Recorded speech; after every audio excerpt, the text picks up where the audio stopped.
guys, this is going to be the tutorial that's going to show you how to make this elegant baby blanket.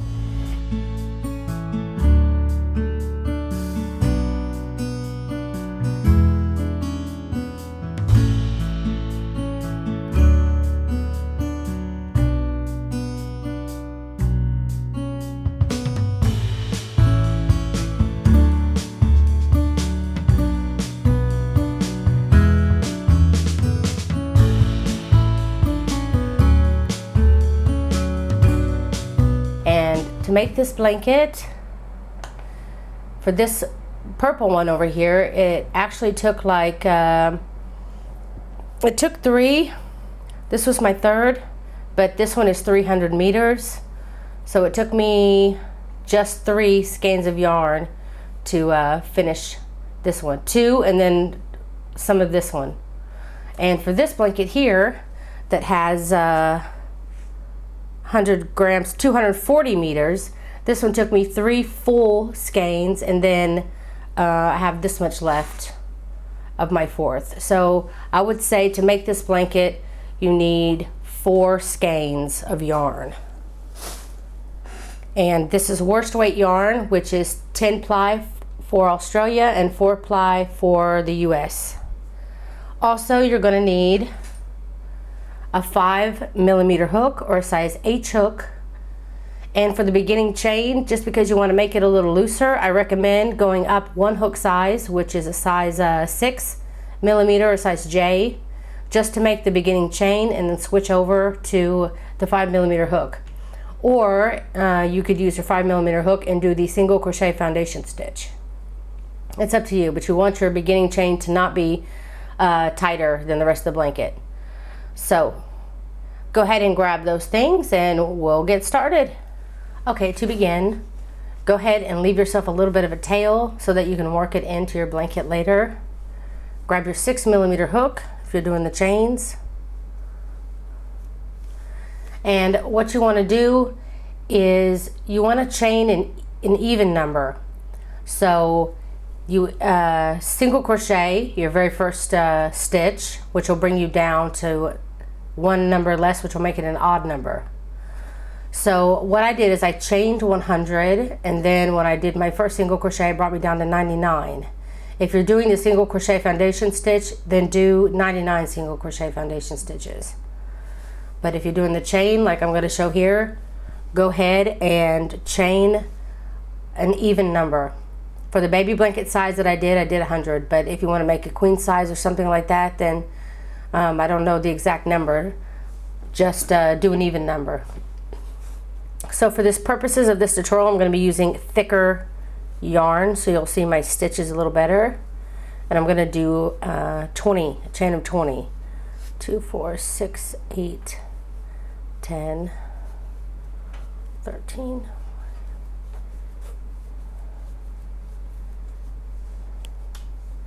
20. So make sure 2, 4, 6, 8, 16, 18, 20. Okay, so once you got your chain done, you want to switch over to your 5mm hook, and then you're ready to begin row 1. For row 1, you want to do a single crochet worked in the 2nd chain from the hook. And then you want to do a single crochet down your whole chain.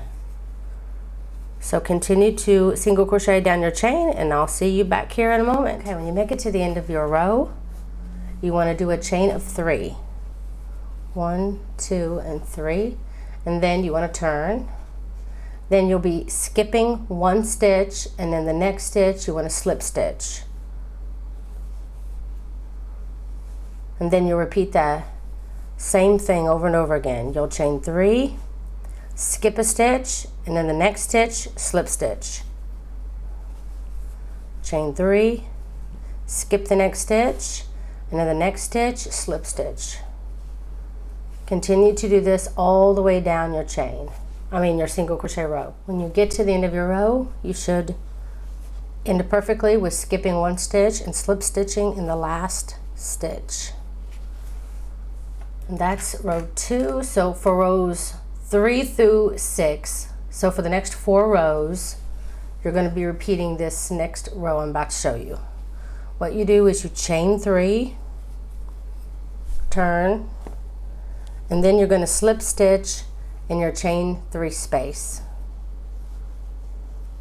Then chain 3 and slip stitch in your next chain 3 space.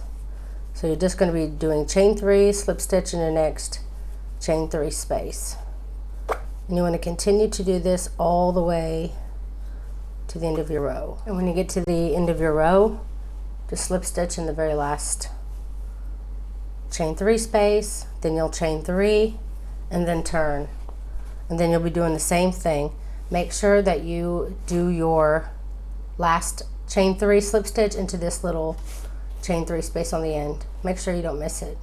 So continue to do that. You just did 2 rows, so now you need to do 3 more rows.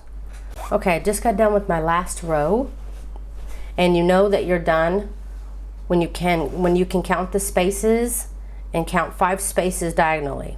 Count 1, 2, 3, 4, 5, and you know that you've done the amount that you need. Then you'll just slip stitch after your chain 3 in this very last chain 3 space.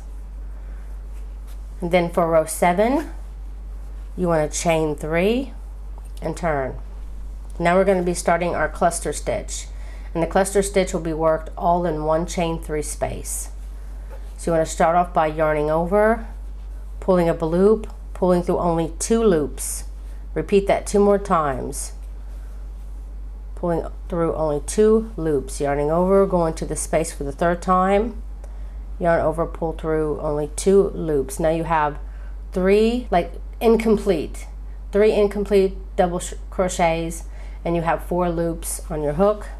You'll want to yarn over, pull through all 4 loops, chain 1, and then that finishes your cluster. Then you want to do the same for the next. Yarn over, go into the next chain 3 space, yarn over, pull through only 2 loops, yarn over, go into the same chain 3 space, pull through only 2 loops. One more time, pull through only 2 loops, 4 loops on the hook, yarn over, pull through all 4 loops, and don't forget chain 1. You'll do that all the way down your row. Don't forget the chain 3 space on the end. And I will see you back here when you get done. Okay, I just got to the very end. I'm doing my last cluster of the row. Pull through all 4 loops, and then you want to chain 3. 1, 2, 3, and turn. And now you're ready for row 9. What you want to do this row is you want to slip stitch in this space between the clusters. So you have your chain 3, you'll slip stitch here in between the clusters, then you'll chain 3 again, then slip stitch again in between the next clusters, and you will continue this down your row. So continue to chain 3, slip stitch in the space between the next clusters, and you're going through the space, not the stitch. And I'll see you back here in a moment. Okay, when you finish the row, you want to do like you did before. You want to chain 3 and turn, and you'll be slip stitching again in your chain 3 spaces. Be sure that you are doing in the chain 3 spaces this round and not in the stitch below. You got to make sure and be mindful of that, because sometimes you'll go down in between in the stitch itself. You just want to stay in the chain 3 spaces. So for rows 9 through 12, you're going to be doing the chain 3, slip stitch in the chain 3 space. Okay, I just finished my rows that I needed. Again, you can make sure to count. You have 5 spaces in a row, and then I'll tell you how to finish your blanket. Now the 2 sizes of the blankets that I did, these 2 here, I did what's called sections. So these 5 chain 3 spaces and the cluster stitch together are one section, is what I'd call it. And I had 17 sections total for each of these blankets. And it measured 89 centimeters or 35 inches in length, so the long way, and then 79 centimeters by 31 inches this way on the width. So when you've got that length and or whatever length you desire, you don't have to do the length that I had. What you want to do is get to this point. You want to get to where you just finished your 5 chain 3 space rows, and then you want to chain 3, actually chain 2. I think it works best with chain 2 here, and then turn, and then you'll be working 2 single crochets in each chain 3 space. This is at the very end when you're ready to finish the blanket.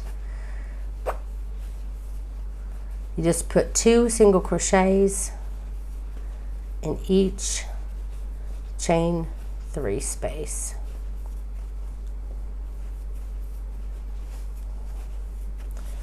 Should be a real quick row for you. And then when you get to the end of your row, chain 1, leave enough of a tail so that you can work it into your blanket. Hide all your tails from changing your skeins, and then your blanket will be finished. And let me get my blankets here. Oop. And that is it. That is how you make this elegant baby blanket, and I hope that you can make one for somebody that you love. I hope that you enjoyed this tutorial, and if you're a first-time watcher, please don't forget to subscribe. Also, check me out on Facebook. I share free links to patterns there and has the most up-to-date information about what's going on with my channel. So please don't forget to click like, and please don't forget to share this video. Thanks so much for watching.